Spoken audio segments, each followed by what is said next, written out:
Good morning, my Real News Media TV family. Thank you so much for tuning in this morning, and I'm wishing for everyone a wonderful and a blessed Sunday. And in the news this morning, 3 killed in Clarendon vehicular crash. A child is reportedly among 3 people killed in a motor vehicle collision along Salt River Road in Clarendon on Saturday. The news understands that the victims were traveling in a motor car which collided with a truck. The Jamaica Constabulary Force's Corporate Communications Unit has confirmed the incident. However, no further details were immediately available. Well-placed news sources say, however, that a mother and a daughter are among the victims. Persons of interest named in murder of St. Catherine delivery man. The St. Catherine North Police have named 2 persons of interest in relation to the murder of 20-year-old delivery man Recurry or Moore in Quarry Hill in the parish on Friday night. The police say the 2 men go by the aliases Peacehead and Wren, and they are both of Quarry Hill. These men are persons who can greatly assist the police in the investigation of the murder committed in the community last night. We are asking that they turn themselves into the Spanish Town Criminal Investigations Branch immediately. Head of the division, Senior Superintendent of Police, Hopton Nicholson said. Moore, who is also known as Papa, was shot at his home. He was taken to the Spanish Town Hospital where he succumbed to his injuries. Rambo charged following dispute with a relative in Clarendon.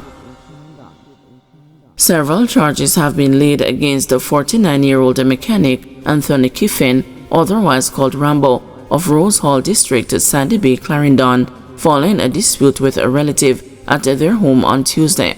He is charged with attempting to discharge loaded arms with intent to murder, possession of prohibited weapon, assault at a common law, and unlawful wounding. The Maypen police say about 7:45 a.m., Kiffin and a man who is a distant relative were both at home, where they reside in separate sections of the house, when an argument developed. During the argument, Kiffin allegedly pointed a firearm in the direction of the man. A tussle ensued, and the man reportedly disarmed Kiffin and threw the firearm into nearby bushes. Kiffin then allegedly threw several stones, hitting the man. A report was made to the police, and the man was assisted to the hospital.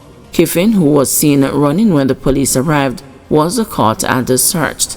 The police say a search of Kiffin's room was also conducted, and an Astra 9mm firearm was found in his possession. Kiffin was subsequently taken into custody and charged. His court date has not been finalized. Trelawny businessman charged for allegedly pointing gun at a man over land dispute. The Trelawny police have charged a 58-year-old businessman Alan Misado of Stonebrook Vista in the parish with assault at a common law and using a firearm to commit a scheduled offense following an incident in Hague District on Tuesday. The Falmouth police say about 10 a.m. a man's property was being surveyed when Misado, with whom he had a civil dispute over the land, entered and was instructed by the man to leave. It is reported that Misado then lifted his shirt and showed the man his licensed firearm that was in his waistband and walked away. Misado allegedly later turned around and pulled out the firearm and pointed it at the man. He reportedly walked towards the man but was stopped by the surveyor, who stood in his path and brought the situation under control. A report was later made to the police by the man, and Misado was subsequently arrested and formally charged for the offenses. His court date has not been finalized. 48-hour curfew imposed in St. Andrews South. A 48-hour curfew has been imposed in the St. Andrews South Police Division. The curfew began at midnight on Saturday and will remain in effect until midnight on Monday. The curfew boundaries are as follows.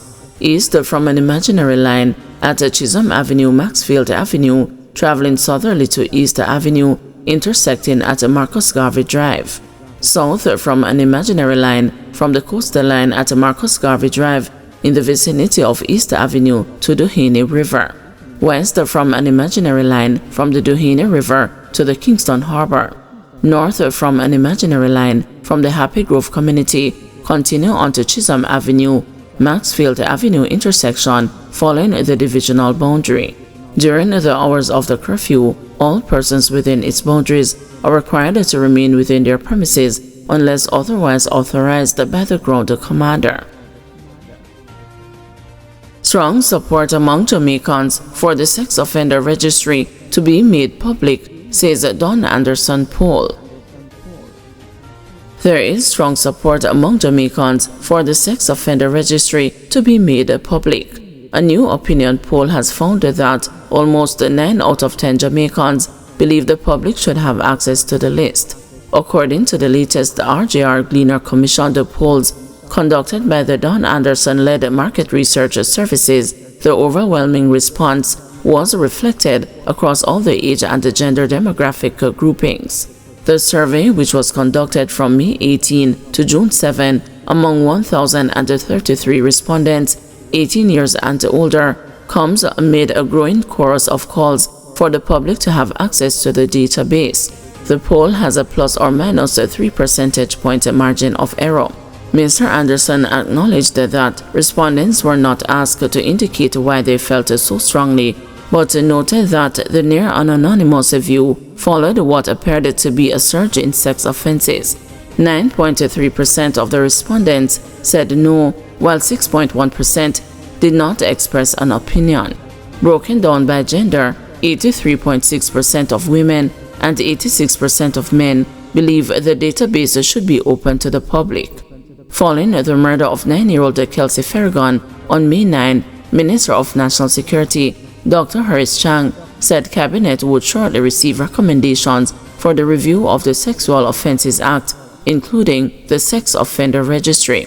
Currently, only the police, persons engaged in professional counseling of sex offenders, those managing educational institutions where they are enrolled or are seeking to be enrolled, persons managing facilities that treat vulnerable persons, as well as the prospective employers and employees of sex offenders are allowed access to the registry. You know, the whole question of sexual abuse and the amount of number of people have been either apprehended or convicted for sex crimes has kind of forced a lot of thinking as to how can we deal with this. I mean, should we have a registry of sex offenders so that at least people can be alerted to potential danger around them? So we asked the question of the 1,033 persons that we interviewed, should the sex offenders registry be made public? So obviously there is a register. Should it be made public? And well, what do you expect? 85% of all persons that we interviewed said yes, because they believe that this is one way in which we could probably, curb the incidence of offense against children, women, etc. Police Commissioner says Orlando Gray may seek redress. Police Commissioner Dr. Kevin Blake has responded to continued public concerns about the treatment of Orlando Gray by the Jamaica Constabulary Force by saying he may seek redress if he feels aggrieved for his wrongful detention after being mistakenly reported on social media as a murder suspect through the JCF's Wanted Wednesdays feature.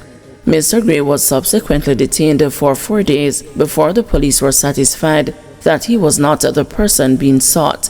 Dr. Blake says the JCF has already issued a statement of apology to Mr. Gray. He says while the circumstances surrounding Mr. Gray's detention were unfortunate, there are systems in place for him to be compensated. As I indicated in our press release, it is an unfortunate situation and we apologize to him. Personally? Personally, in that press release, we gave a personal apology to him.